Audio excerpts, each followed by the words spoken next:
Assalamualaikum warahmatullahi wabarakatuh. Takrif syahadah. Syahadah iaitu kesaksian menurut istilah fuqaha ialah sesuatu perkhabaran yang benar di majlis kehakiman dengan lafaz syahadah iaitu menyaksi untuk membukti dan mensabitkan hak ke atas orang lain. Syahadah dinamakan al-bayyinah iaitu keterangan kerana ia menerangkan sesuatu yang ada di dalam jiwa seseorang dan menjelaskan hak yang sebenar pada sesuatu yang dipertikaikan. Yang kedua, hukum menyaksi dan memberi keterangan. Hukum menyaksi dan memberi keterangan adalah fardu kifayah. Ia juga mesti ditunaikan seperti mana hak-hak lain yang perlu ditunaikan. Jika ada dua orang sahaja yang menunaikan syahadah itu, maka gugurlah tuntutan fardu kifayah ke atas orang lain. Jika semua enggan menunaikan syahadah itu, maka kesemua orang di situ berdosa. Yang seterusnya adalah syarat-syarat saksi. Yang pertama, seseorang saksi itu hendaklah beragama Islam. Yang kedua, seseorang saksi itu hendaklah adil, kerana adil adalah sifat bagi Islam, sifat tambahan bagi Islam dan harus dipenuhi oleh kesemua saksi-saksi. Yang ketiga dan keempat adalah baligh dan berakal. Jika adil itu merupakan syarat diterimanya kesaksian, maka baligh dan berakal adalah syarat di dalam keadilan. Yang kelima, berbicara. Apabila dia bisu dan tidak sanggup berbicara, maka tidak akan diterima kesaksiannya walaupun dia dapat mengungkapkan dengan isyarat dan isyaratnya itu boleh difahami, kecuali apabila dia menuliskan kesaksiannya itu dengan tulisan. Keenam, hafal dan cermat. Tidak diterima kesaksian orang yang buruk hafalannya, banyak lupa dan salah kerana dia kehilangan kepercayaan pada pembicaraannya. Ketujuh, bersih dari tuduhan percintaan dan permusuhan. Tidak diterima kesaksian orang yang dituduh kerana percintaan dan permusuhan. Yang terakhir daripada saya adalah bilangan saksi dan jantina. Bilangan saksi di dalam kes-kes harta benda dan kesalahan jenayah adalah 2 orang lelaki. Bilangan saksi bagi kes kesalahan zina pula tidak kurang daripada 4 orang lelaki. Bagi mazhab Hanafi, kesaksian perempuan bersama-sama lelaki di dalam kes-kes harta benda dan nikah kahwin adalah diterima. Akan tetapi, bagi mazhab Maliki, mazhab Syafi'i dan mazhab Hambali hanya menerima kesaksian kedua-duanya di dalam kes harta benda sahaja. Yang keseterusnya saya akan membincangkan tentang perakuan saksi kedua ni. Perakuan tentang saksi kedua sah jika dia seorang yang adil. Jika dia tidak, layak untuk menyampaikan kesaksiannya. Menurut Muhammad pula, perakuan saksi kedua tentang keadaan saksi ada tidak sah sekalipun saksi kedua tu jelas sebagai seorang yang adil di hadapan kadi. Saksi kedua juga tidak memberi pengakuannya tentang keadilan saksi asal. Jadi sabit kepada keadilannya, maka harus baginya untuk menjatuhkan hukuman. Jika tidak, maka tidak diharuskan.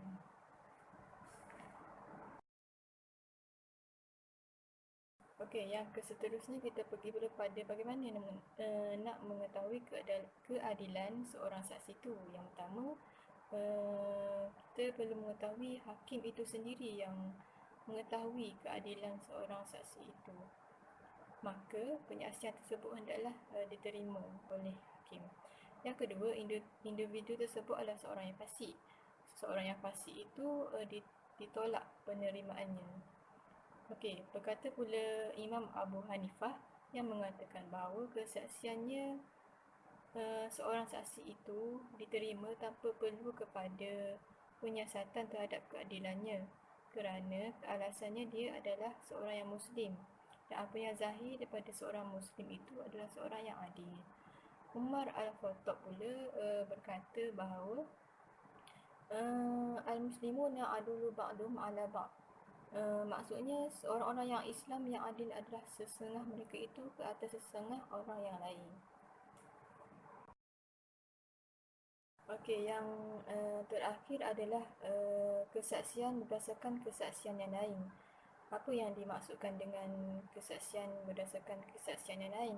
Maksudnya adalah saksi yang asal itu tidak boleh hadir ataupun tidak boleh menunjukkan dirinya ke mahkamah. Maka saksi yang kedua akan menggantikannya. Okey, para fuqaha telah berselisih pendapat dalam perkara ini kerana perkara ini tidak dinyatakan dalam Al-Quran ataupun Sunnah. Kedua, seorang saksi pertama itu, yakni saksi asal itu yang menyaksikan suatu kes itu berlaku, tidak sempat ataupun tidak mampu menyampaikan bukti-bukti di dalam mahkamah. Seseorang saksi itu yang asal, yakni saksi pertama itu, dia tidak mampu untuk memberikan kenyataannya di hadapan mahkamah oleh kerana dia mengalami kematian ataupun mengalami sakit yang tidak boleh membawa dia kepada pihak mahkamah. Para fuqaha juga telah mengharuskan kaedah ini kerana dia menggunakan kaedah istihsan bukannya qiyas. Kerana saksi ini merupakan salah satu keperluan yang tinggi terhadap kes-kes yang dibawa di mahkamah. Okey, pendapat yang paling rajih adalah lebih afdal bagi seorang saksi itu dia menyimpan kesaksiannya terhadap seseorang pesalah.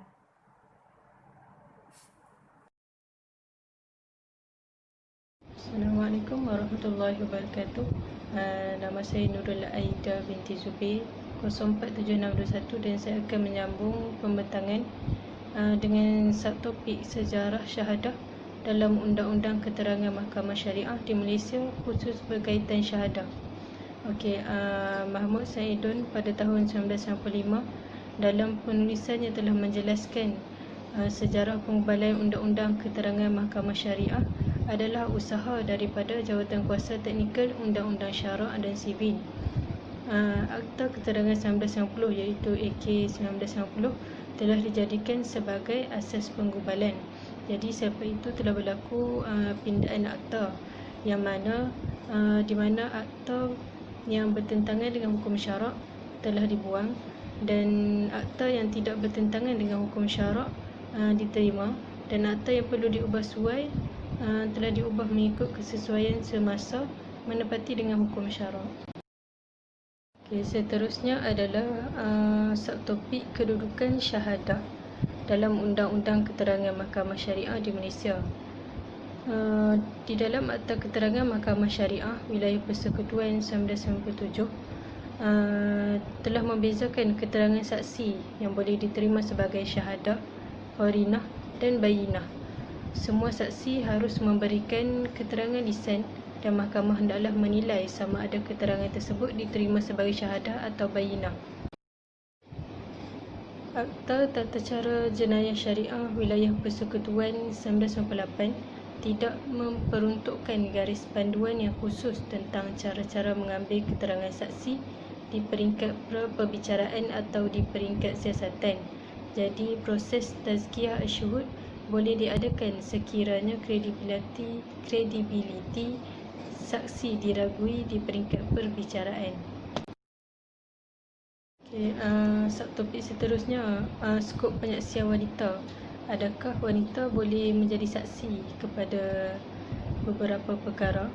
Jadi dekat sini saya telah nyatakan beberapa perkara yang boleh untuk wanita menjadi saksi, iaitu yang pertama hal ehwal wanita seperti kelahiran, kecacatan pada anggota sulit, penyusuan, haid dan habis iddah. Maksudnya dekat sini perkara-perkara yang berkaitan dengan perempuan sendiri, berkaitan dengan wanita. Dan seterusnya ialah muamalat, iaitu jual beli, semua urusan melibatkan harta seperti wakaf, wasiat, hibah dan seumpamanya. Jadi wanita boleh menjadi saksi sekiranya melibatkan perkara muamalat. Okay, akhir sekali daripada saya iaitu berkenaan kesaksian orang fasik. Jadi adakah orang fasik dibolehkan untuk menjadi saksi? Dekat sini menyatakan bahawa orang fasik tidak terhalang untuk menjadi saksi kerana gelaran fasiknya itu tidak menanggalkan kelayakannya untuk menjadi saksi. Okey, yang seterusnya yang menunjukkan jujurnya orang fasik itu terpulang kepada budi bicara hakim dan ijtihadnya. Jadi sebelum diputuskan bahawa orang fasik itu diterima sebagai saksi, orang fasik itu akan diuji dengan beberapa cara untuk membuktikan bahawa keterangannya boleh diambil sebagai saksi. Bismillahirrahmanirrahim. Assalamualaikum warahmatullahi wabarakatuh. Saya Rabiatul Adawiyah binti Sa'ad, nombor metrik 047504 akan membentangkan tajuk penarikan balik penyaksian dan tazkiyah syuhud. Yang pertama, penarikan balik penyaksian dan tanggungjawab saksi. Jika saksi menarik balik penyaksian sebelum hakim menjatuhkan hukuman, maka hukuman tersebut tidak boleh dijalankan. Yang kedua, bagi kes hudud dan kisos, hendaklah dibatalkan kerana wujud unsur syubhat.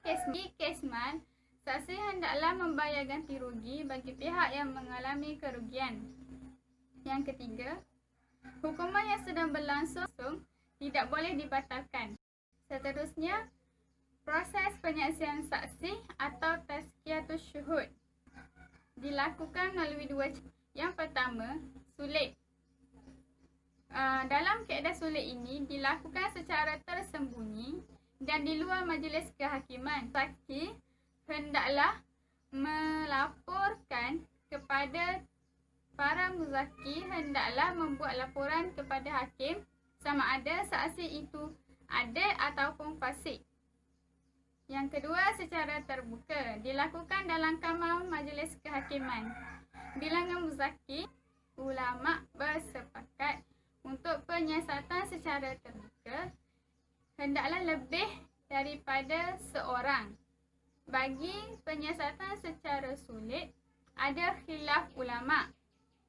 Ada yang menyatakan hendaklah muzaki seramai 2 orang, manakala sebahagian ulama pula berpendapat bahawa hendaklah lebih daripada 2 orang.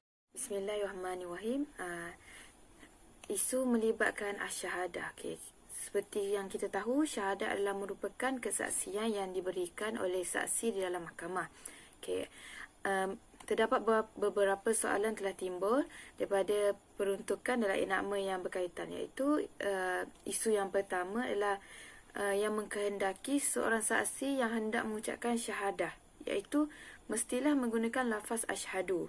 Okay, persoalan yang kedua adalah keperluan terhadap proses tazkiyah asyhud ni, iaitu seperti yang diperuntukkan dalam undang-undang, iaitu saksi dianggap memberi bayinah dan bukannya syahadah. Isu yang ketiga yang timbul adalah nisab asyahadah, yang menimbulkan persoalan dalam kes jenayah hudud terutamanya zina, iaitu berapakah bilangan saksi yang diperlukan. Okay. Seterusnya adalah membuat penyaksian dalam penyaksian saksi sebenar.